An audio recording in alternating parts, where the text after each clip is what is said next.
The Winter Olympics have been a constant in my life since I was a kid. Coverage in 1960 was just 15 hours. Now it's over 2,800. Let's dive in.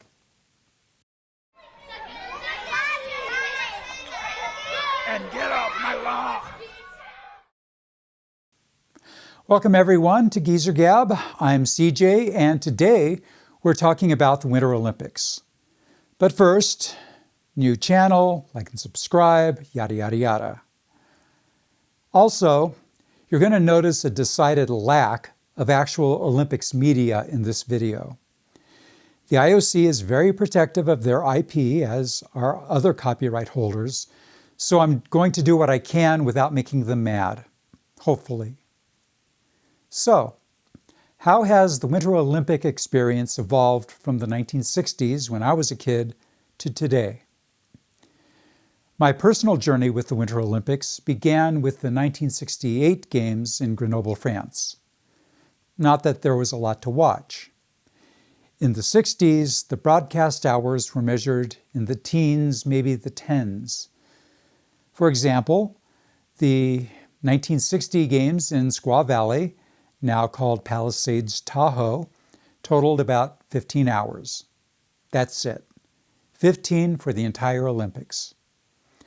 This was the first time the U.S. had exclusive TV rights, and the coverage was basically highlights and excerpts shown on the CBS Nightly News. The rights fee? $50,000. In today's money, that's about $500,000. The 1964 Games in Innsbruck, the first time the Games were held there, had maybe a couple of hours more coverage. ABC had some primetime highlights, news stories, and excerpts on Wide World of Sports, a 90-minute Saturday afternoon sports anthology show that was the closest thing we had to ESPN for a couple of decades. The rights swelled to almost $600,000, which would be about $6.2 million today. In any case, these early 60s games were kind of a black hole for me. The only thing of note that I could tell you right off the top of my head, even though I wasn't around to watch it, was that the U.S. hockey team won the gold medal in 1960, beating Canada and the Soviet Union along the way. The coverage in Grenoble in 1968 wasn't at saturation level either. It was only about 27 hours, but it featured at least 1 hour of coverage each night. Plus, we also got the debut of Bugler's Dream as an Olympic theme. You know, da da da da da da da da da da da. You get it. The broadcast was full color. It was satellite enabled and featured star skier Jean-Claude Killy, but for Americans, it was very notable for one thing: Peggy Fleming's gold medal in women's figure skating.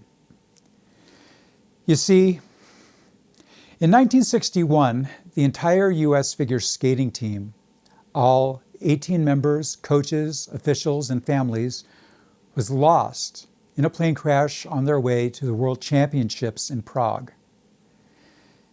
Peggy Fleming's win in 1968 signified the rebirth of U.S. figure skating. She skated with grace and poise, and she gave the country something to be proud of again.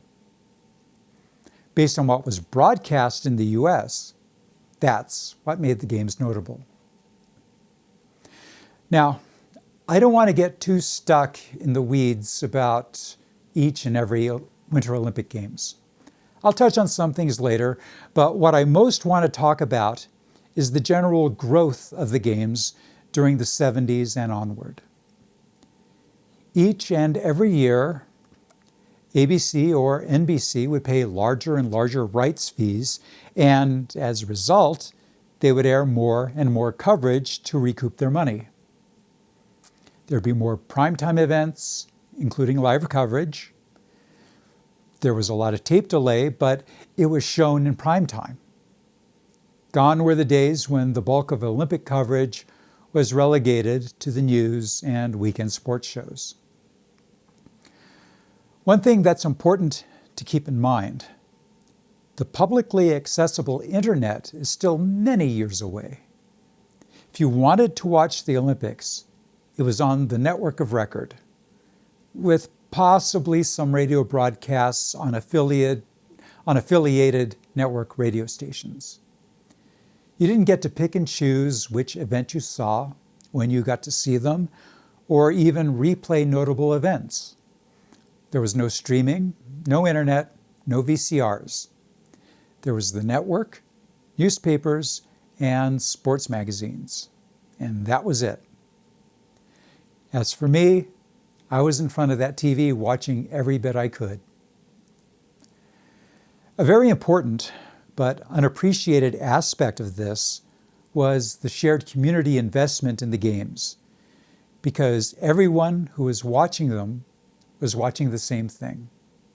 And we're talking tens of millions of people per evening. So when Franz Klammer skied down the hill on the edge of control in Innsbruck in 1976, or when Dorothy Hamill won figure skating gold that same year, the larger community, not just national but global, got to experience the same thing together. That's something we've lost. Maybe even more than a little bit. We get to watch more now, but we have less of the common community. Even if you are too young to have had that, I think to some degree you still kind of miss it anyway. And then came the 1980 Olympics at Lake Placid. President Jimmy Carter had threatened an Olympic boycott, something I personally still can't forgive, but that wasn't going to affect the Winter Games directly.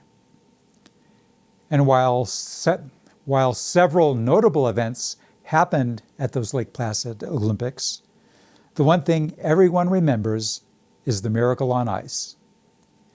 The U.S. hockey team, at that point it was still only men playing hockey, a team of college-age kids and recent grads in their early 20s, versus the Soviet national team, manned by professionals with many years of experience playing together. We're very familiar with the story. If you're not, you can watch the movie Miracle, or you can check out videos on YouTube to help fill in the gaps. I'll put links down below. On paper, the U.S. had no chance. But in the semifinal game on that one night, the United States was the best hockey team in the world.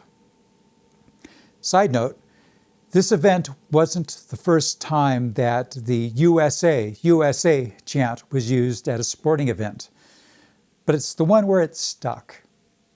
Since then, that's been America's default cheer. Side note the second, this game wasn't televised live in the US. We didn't get to see the game until later that night on tape delay. I heard it on the radio live. Totally different broadcasters, so I didn't get to hear Al Michaels' quote, "Do you believe in miracles? Yes!" But that didn't make the game any less exciting. After that, interest in the Winter Games really took root and grew. The next games were at Sarajevo in 1984. The opening ceremonies were among the warmest I've seen for any Olympics. There was joy, there was community, there was hope. That's why when Yugoslavia fractured and entered into civil war in the early 90s, it was so painful to see the winter venues destroyed, for no real reason. Just like so many things destroyed by autocrats, no real reason at all. More personally, because of sports, I was and continue to be friends with a few then Yugoslavian athletes, some of whom were Olympians, albeit Summer Olympians. So I find Sarajevo very bittersweet. As we entered the 90s, changes were afoot. It wasn't just about one network. It was cable too. The 1992 games in Albertville were going to be broadcast via CBS and the cable network TNT. In fact, the rights fee was less than ABC had paid for the Calgary Olympics in 1988. Coverage now exceeded 100 hours. A thing that really needs to be noted is that it's here in the 90s when we had the Winter Olympics, Summer Olympics split. Starting in 1994 in Lillehammer, the Winter Olympics would now be held in the middle of an Olympiad, while the Summer Olympics would be held at the beginning of an Olympiad. Why? Officially, it was because of visibility, logistics, and athletic opportunity. Winter sports were getting overshadowed by the Summer Olympics, and some athletes wanted to participate in both summer and winter sports. But they couldn't do that if both were in the same year. Honestly, it was about money. The logistics of 2 Olympics in 1 year were more difficult and costly than separately. The spacing also meant more ads and licensing opportunities. Personally, I don't love it. It's been over 30 years and it still feels like a money grab. Olympic years were special. In the winter, you had the Winter Olympics. Then you had Leap Year Day. In the summer, you had the Summer Olympics. And in the fall, in the US, you had a presidential election. Big time stuff. Now, with some sort of Olympic Games every 2 years, like many world championships, some of the specialness of an Olympiad has kind of gone away. It's mostly still there, just not quite as much. But as we entered the new millennium, Olympics coverage totally leveled up. For the 1998 Games in Nagano, there were about 124 hours of coverage on broadcast network and cable. In 2002 in Salt Lake City, NBC and their cable affiliates tripled that to almost 376 hours of coverage. For an Olympic file like me, it was fan-freaking-tastic. Never mind all the scandals and everything surrounding the Salt Lake Games. For somebody who loves watching Olympic sports like I do, this was the start of great days. From this point on, watching the Olympics became an amazing buffet. In the 60s, it was like having to eat what your mom gave you. Now, we could go from cable network to cable network, see live feeds, replays, live coverage of the more marginal sports, and we could have as much Olympics as we wanted. To be honest, I wanted a lot. Still do. As I mentioned, the coverage for Salt Lake was about 376 hours. To compare, in 2014 in Sochi, it was over 1,500 hours. At the most recently completed Games in Beijing, it was over 2,800 hours. As I filmed this, the Milano Cortina Olympics are currently in progress, so there's no telling how many hours they'll have. Now, as the decades have rolled on, a few things have really surprised me, specifically about some of the sports that I now really love watching. You have to understand, the Winter Olympics were locked in for a very long time. Occasionally you'd get an expansion of a sport, like including women where they hadn't been before, but as interest in the games grew, things started to change. For me, one thing I didn't think I was going to like was curling. Curling came back as a demonstration sport in 1988 for the Calgary Games. It seems silly. It's basically ice shuffleboard. And it's brilliant. Since its reintroduction, and especially once it became a medal sport in 1998, it is probably the event I most look forward to, which totally shocks me. But it's not the only one. Several of the X Games events have also made me an enthusiastic viewer. Sure, some have come and gone, but many of the snowboarding events have reinvigorated my love for the games. There's just something about a snowboarder in an X Games style event that just seems right to me. And I'm thankful that the games organizers took a chance to modernize. Do I like all the changes? No. But that's more a matter of taste than of their worthiness. One thing that hasn't changed about the games over the decades is that it's not just about the sports per se.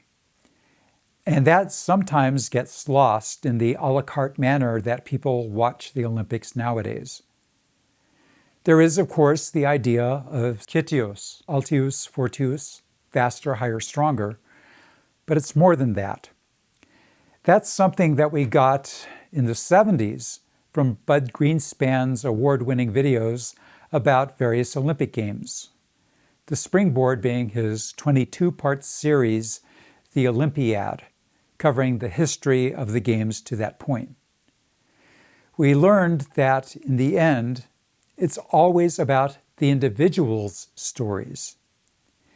ABC did something like that with its up-close and personal segments, but Greenspan created a narrative that gave the games a heart and soul beyond the athletic competition.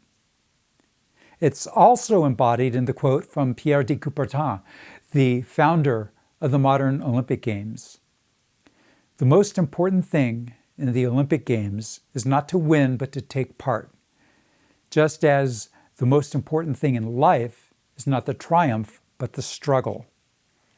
The essential thing is not to have conquered, but to have fought well. I do realize that I'm a bit of an outlier.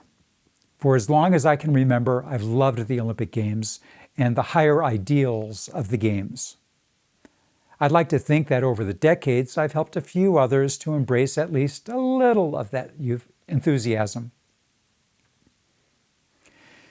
Because I was involved in sports, I've been fortunate enough to be friends with several Olympians from a number of nations. I've helped some train. I've helped some not train.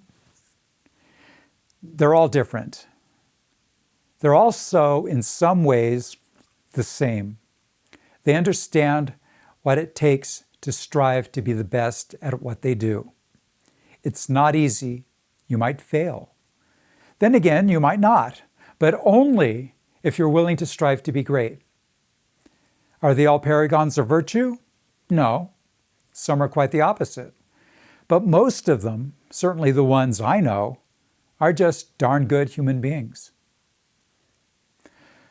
One of the longest lasting unintended consequences of the Games for me has been instilling an appreciation of people from all around the world, something which we very much need at present. I think it was the Sarajevo Olympics, their opening ceremony, that really touched me in that way. But there was one thing that struck me, and I can't even tell you in which games it was, whether it was winter or summer. It was the realization that international athletes loved their countries just as much as the American athletes did theirs. When you consider how very egocentric Americans can be about themselves and their country, how historically the idea that anyone wouldn't want to be an American seems odd, that can be a stunning revelation that other people from other countries can love their country just as much. And that makes watching the Olympics even better for me and can be for you too. It isn't just about USA, USA. It's about, like Baron de Coubertin said, the well-fought fight. So when you watch these Winter Games in Milano Cortina and the next Summer Games and all the Olympic Games to follow, enjoy the sports, but even more, enjoy the Olympians, the people. After all, in the end, that's what it's all about. So what about you? Do you have a favorite Olympic moment? A favorite athlete? Leave a comment. I'd love to hear it. As for me, I still have more Olympics to watch, and maybe you do too. So I'm CJ, this is Geezer Gab, and remember, liking is groovy and subscribing is far out. See you next time. Bye. It was a long video. Sorry, my tongue keeps going blah, blah, blah, blah, blah. See you next time.